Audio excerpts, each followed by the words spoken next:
Euzu billahi mineşşeytanirracim. Bismillahirrahmanirrahim.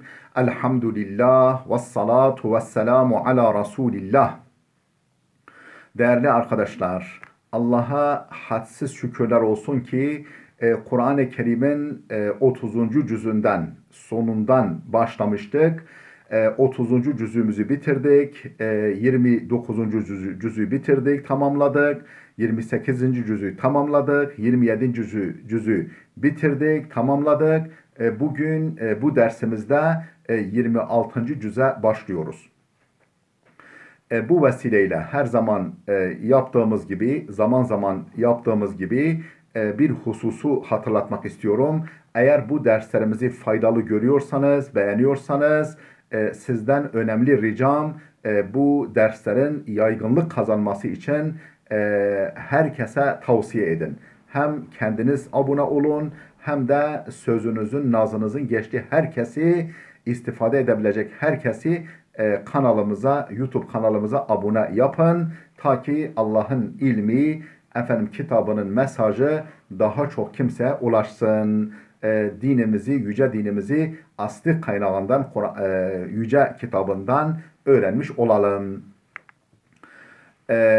Bu dersimizin konusu olan Sure-i Celile hangisi? Suratul Ahkaf. Ahkaf suresi. Tefsiru Suratul Ahkaf. Ahkaf suresi Mekke döneminin sonlarında nazil olmuştur. Yani Mekke'den Medine geçiş döneminde nazil olmuştur. Dolayısıyla Mekki bir suredir. 35 ayettir. El-Ahkaf şeklindeki adını 21. ayetinde geçen aynı lafızlı kelimeden almaktadır. El-Ahkaf kelimesinden almaktadır. El-Ahkaf Hud aleyhisselamın, Hud peygamberin kavmi olan Ad kavminin memleketidir. Yemen'dedir bu memleket. Kum tepeleri anlamında, kumlu tepelik den meydana gelen ülke anlamına geliyor. Hamim diye başlayan surelerin sonuncusudur. Yani bu Kur'an-ı Kerim'in başından buraya kadar 7 kadar sure Hamim'le başlıyor. Bu o surelerin sonuncusudur. İçerik olarak nelerden bahseder?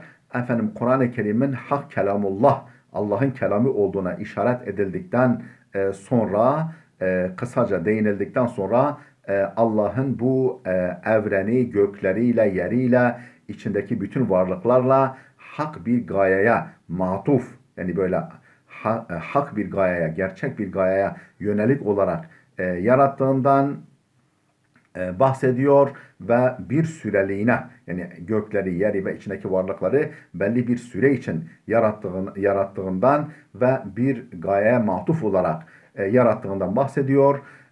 Putların anlamsızlığından söz ediyor.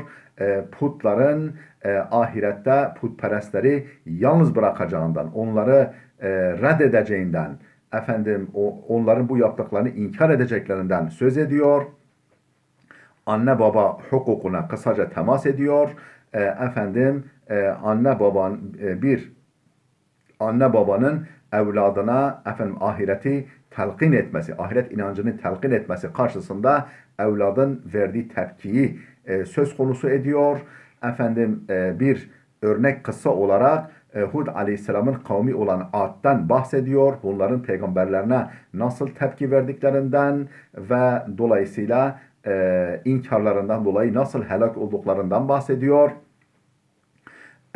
Ve en sonunda da Hazreti Peygamber'e hitaben ulul azm peygamberlerin sabrettiği gibi sen de sabret, kavminin tepkisine karşı geçmiş emsalleri olan kavimlerden daha güçlü olmayan, daha sağlam bir şekilde ayakları yere basmayan, daha güçlü bir şekilde yeryüzünde yerleşmemiş olan kavminin de akıbetinin seleflerinden farklı olmayacağından haber vererek, söz ederek Hz. Muhammed'in sabırlı olmasını salık veriyor.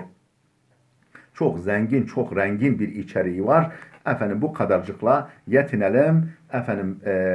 Önce birkaç ayetin mealini verelim. Ardından mealini arz ettiğimiz ayetlerin tefsirini okuyalım. Bismillahirrahmanirrahim. Hamim. Tenzilul kitabi minallahil azizil hakim. Hamim malumunuz bu hurufu mukattaadandır. İşte Elif, Lam, Mim gibi, Yasin gibi, Taha gibi vesaire. Bu hamimde kesik kesik okunan, tek tek okunan harflerdendir. Kur'an-ı Kerim'in Allah'ın kelamı olduğuna işaret etmektedir. Tenzilul kitabi minallahil azizil hakim. Bu kitabın tenzili, yani bu Kur'an-ı Kerim'in indirilmesi minallahil azizil hakim, aziz yani galip olan, hüküm ve hikmet sahibi olan Allah Teala'dan geldiği, yani Allah tarafından bu indirme Allah tarafından gerçekleştirilmiştir. Allah tarafındandır. Ma halaknas semavati vel arda ve ma beynehuma illa bil hakki ve ecelin musamma. Ma halaknas semavati vel arda. Biz gökleri ve yeri yaratmadık ve ma beynehuma, içindekilerle beraber. Gökleri, yeri ve içindekilerle beraber yaratmadık illa bil hakki. Ancak hak bir gayeye yönelik. Yani böyle fuzuli, boş yere, abes olarak yaratmadık. Bir hak gayeye, gerçek bir gayeye yönelik olarak yarattık. Ve ecelin musamma, ve belirli, muayyen bir süreliğine. وَالَّذ۪ينَ كَفَرُوا عَمَّا اُنْذِرُوا مُعْرِضُونَ. Gel gör ki o inkar edenler, o inkarcılar, kafirler, nankör o insanlar, amma unziru mu'ridun, uyarıldıkları husustan gerçekten yüz çevirmektedirler. Uyarıldıkları gerçek nedir? Allah'ın birliği, varlığı, birliği, Kur'an'ın hakkaniyeti, öldükten sonra diriliş ve bunlar kabul edilmediği takdirde görecekleri azap. Bütün bunlardan yüz çevirmektedirler. Buraya kadar meal verdik. Buraya kadar olan kısmın tefsirini arz edelim. Ardından diğer ayetlerle devam edelim. Hamim tenzilul kitabi minallahil azizil hakim. El huruful mukatta'atu, yani hamim şeklindeki hurufu mukatta'a, yani kesik kesik, tane tane, tek tek okunan harfler lil işareti ila i'cazil Kur'an. Kur'an-ı Kerim'in eşsizliğine, harikuladeliğine, dolayısıyla Hz. Muhammed'in sözü olmayacağına, Allah'ın kelamı olduğuna işaret içindir. ثُمَّ بَيَّنَ تَعَالَى أَنَّ هَذَا الْكِتَابَ الْمُعْجِزَ مُنْزَلٌ مِنْ عِنْدِ اللّٰهِ. Sonra Allah Teala beyan etti ki bu muciz kitap, bu harikulade kitap, bu Allah'tan gelme kitap, bu Hz. Muhammed'in sözü olmayan bir kitap, Hz. Muhammed'in uydurması olması mümkün olmayan bir kitap, munzelun min indillah, Allah tarafından indirilmedir. El-Azizi, nasıl Allah, yani nasıl bir zattır Allah? El-Azizi ey el-Galibil Kahiri li kulli insanın ve mahluk. Galip olandır dedik.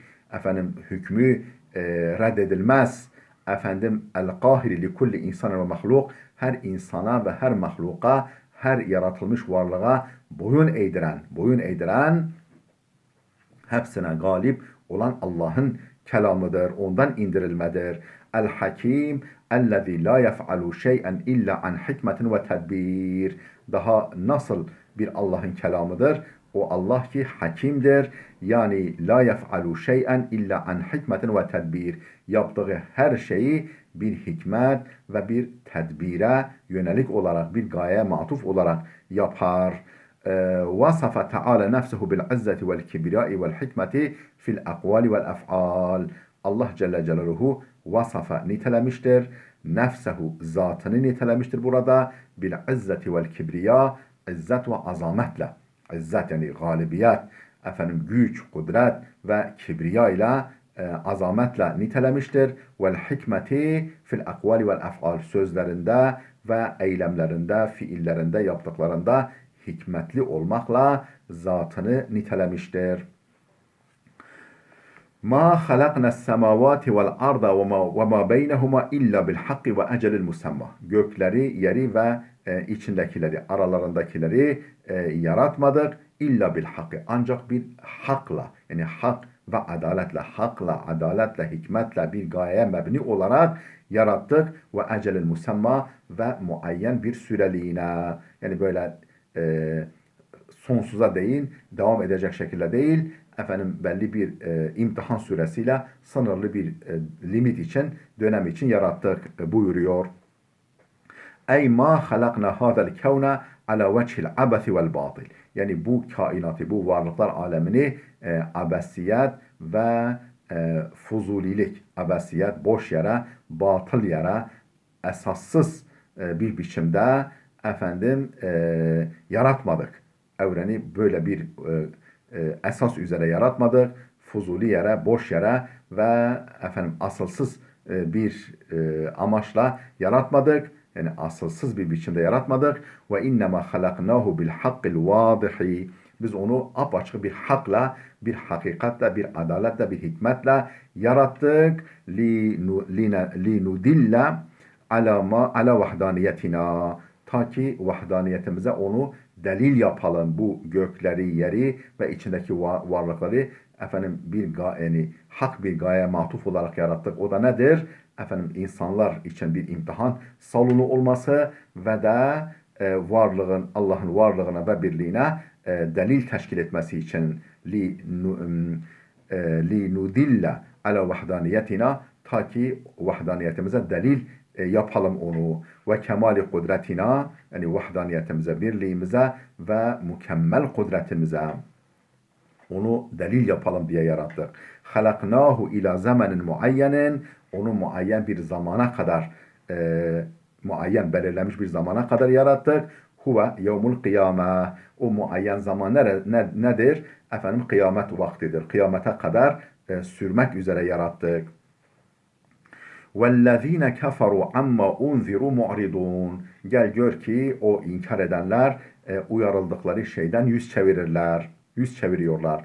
Ey vel cahidune li vahdaniyetillahi. Allah'ın birliğini, varlığını, birliğini bile bile inkar edenler mu'ridune anin nazari fi hadal kevun. Bu kainatta, bu kainat üzerinde, bu varlıklar alemi üzerinde tefekkür etmekten yüz çeviriyorlar. Buna yanaşmıyorlar. La yufekkirune keyfe huliku. Niçin yaratıldıklarını düşünmüyorlar. Niçin yaratıldıklarını ve limaza huliku, ne amaçla yaratıldıklarını düşünmüyorlar. Ya'işune kelbehaimis sarihati la tedri ma yusna'u biha. Ya'işune, yaşam sürdürüyorlar, yaşıyorlar. Kelbehaimis sarihati, efendim otlaklara salı verilmiş, ipi boğazına dolanmış hayvanlar gibi yaşıyorlar. Yani kendilerini başıboş bilerek yaşıyorlar. Gayesiz, hedefsiz, mesuliyetsiz bir şekilde yani bu şekilde var edildiklerini, var olduklarını ve bu böyle bir tutum ve anlayış içerisinde yaşam sürdürüyorlar, hayat sürdürüyorlar. La tedri ma yusna'u biha. Öyle hayvanlar gibi ki salı verilmişler ve ne yapılacak, kendilerine ne yapılacak bilemez bir halde efendim gününü gün eder şekilde yaşıyorlar. Ma'a enne kulle safhatin min safahati hadal vücud.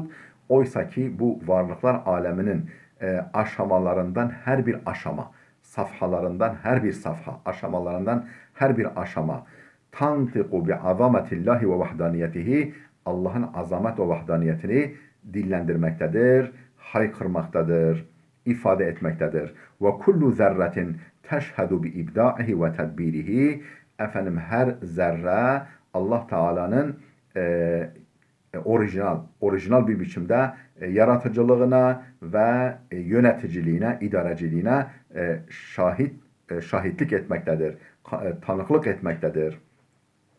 Veya veylel insani ellezî yagmadu ayneyhi hatta la yara delaile kudretillahi ve vahdaniyetihi.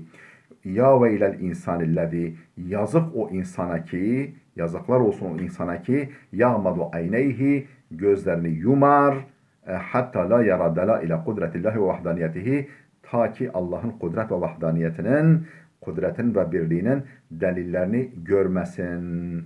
Allah'ın kudret ve vahdaniyetin delillerini görmemek için gözlerini yuman insana yazıklar olsun. Fîmâ havlehu minel mahlukatil acîbe.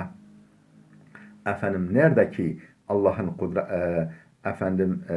azamet ve vahdaniyetinin neredeki delilleri fîmâ havlehu minel mahlukatil acîbe, etrafındaki harikulade, eşsiz, emsalsiz, hayret uyandırıcı yaratılmışlar varlıklar daki kudret ve vahdaniyet delillerini görmemek için gözlerini yuman, bunları görmeyen, bundan yüz çeviren insanlara yazıklar olsun. قُلْ أَرَأَيْتُمْ مَا تَدْعُونَ مِنْ دُونِ اللّٰهِ أَرُونِ مَاذَا خَلَقُوا مِنَ الْأَرْضِ اَمْ لَهُمْ شِرْكٌ فِي السَّمَاوَاتِ. Kul de ki, ya Muhammed de ki, Araeytum ma ted'une min dunillahi. Efendim şu Allah'ı bırakıp taptığınız varlıkları görmez misiniz? Şu Allah'ı bırakıp da kulluk ettiğiniz, tapındığınız, Tanrı bildiğiniz efendim nesnelere baksanıza, onları görmez misiniz? Aruni, gösterin bakalım bana. Mâzâ halakû minel ardi.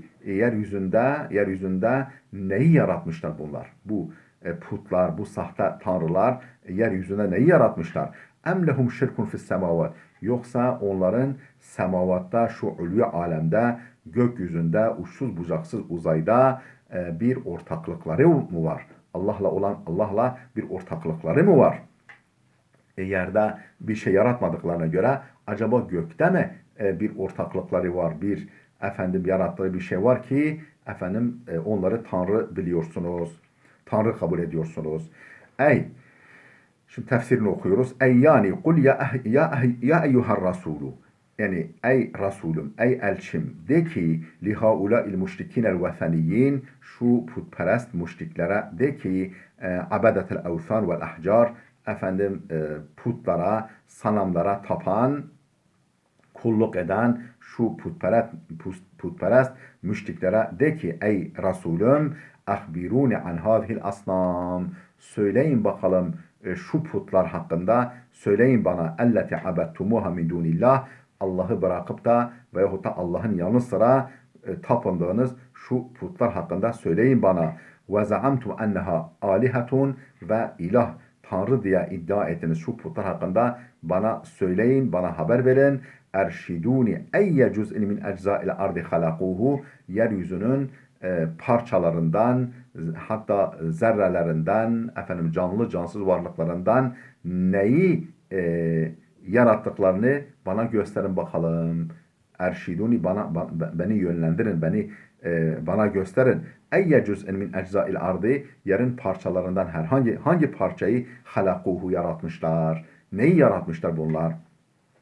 En ufak bir parçasını bile, yeryüzünde bir çimen yaprağını, bir kelebek kanadını, bir sineğin diyelim ki ayağını mi yaratmışlar? Bunlar neyi yaratmışlar yeryüzünde? Hangi bir varlığı?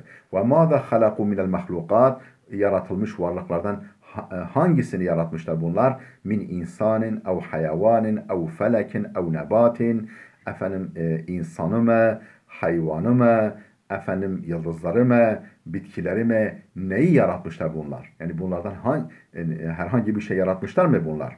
Ve hellehum şirketun ma'allahi fi halqi şey'in mimma fi's semavati min bedai'il mahlukat. Yerde böyle bir şey olmadığına göre ve hellehum şirketun ma'allahi. Yoksa onların Allah'la birlikte bir ortaklıkları mı var? Fi halqi şey'in mimma fi's semavati min bedai'il mahlukat.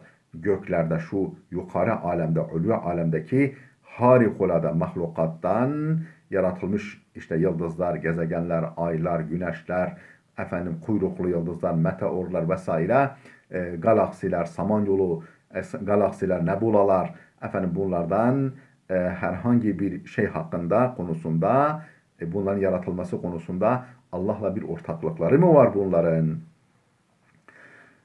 İ'tuni bi kitabin min qabli hâzâ ev etharatin min ilmin ev etharatin min ilmin in kuntum sadiqin. İ'tuni bi kitabin min qabli hâzâ.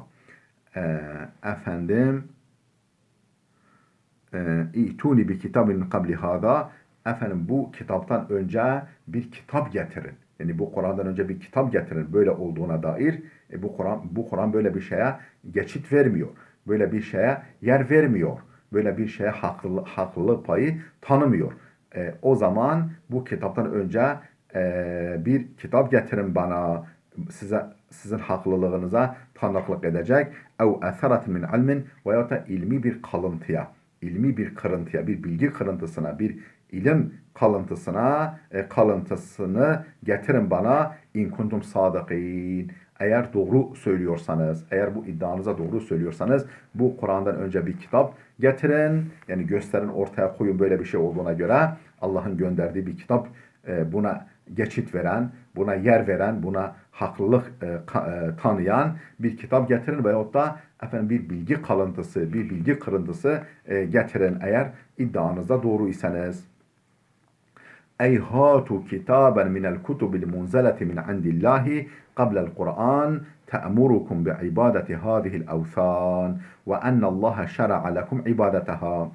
Yani tefsir ediyor şimdi. Ey hatuli, yani bana getirin kitaben minel kutubil munzeleti min indillah, Allah katından indirilmiş gelmiş semavi kitaplardan bir kitap getirin. Kablel Kur'an, Kur'an'dan önce inmiş bir kitap getirin. Te'murukum bi ibadeti hadil evthan, size bu putlara tapmayı emreden, efendim bu konuda size geçit veren, efendim izin veren veya emreden bir kitap getirin. Kur'an'dan önce Allah tarafından indirilmiş. Ve ennallaha şera'a lekum ibadetaha, ve Allah'ın sizin için putlara tapınmayı yasalaştırdığına dair, yasa olarak koyduğuna dair, gönderdiğine dair bir kitap getirin. Ev ituni bi esaratin, ey bi bakiyetin min ilmin min ulumil evvelin, veyahut da geçmiş insanların ilimlerinden bir ilim kalıntısı, bir ilim ışıltısı, bir ilim kırıntısı getirin bana. Ki teşhedü bi istihkakiha lil ibade, bu taptığınız putların gerçekten tapılmaya mustahak olduklarına tanıklık eden, bunu gösteren bir bilgi kalıntısı, bir bilgi kırıntısı, ışıltısı getirin bana. İn kuntum sadıkine fi da'vakum enneha şurakâ'u ma'allah. Bu putların Allah'la beraber Allah'ın ortakları olduğu konusundaki iddianızda doğruysanız.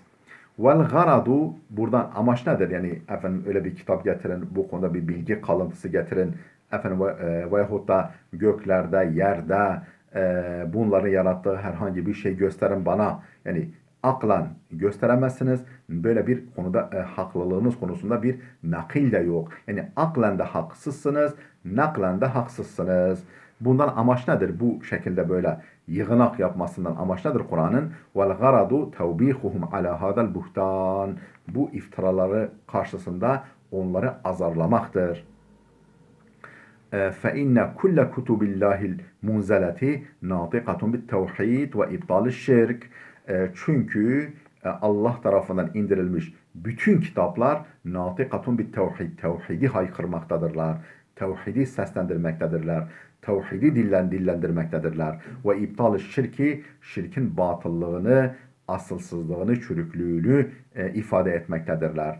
فَلَيْسَ لَهُمْ مُسْتَنَدُ مِنْ عَقْلٍ اَوْ نَقْلٍ. Şu halde ne akli ne nakli hiçbir dayanakları yoktur. Bu putperestlikleri konusunda, putların Allah'ın ortakları olduğu konusunda ne akli ne de nakli hiçbir dayanakları yoktur. ثُمَّ أَخْبَرَ تَعَالَى عَنْ ضَلَالِهِمْ فِي عِبَادَةِ غَيْرِ اللّٰهِ فَقَالَ. Sonra Allah Celle Celaluhu Allah'tan başkasına kulluktaki dalaletlerinden, bu konudaki yanılgılarından, sapkınlıklarından haber vererek şöyle buyurdu. Değerli dostlar, videomuz oldukça uzadı. Burada dursun. Gelecek dersimize kadar Allah'a emanet olun.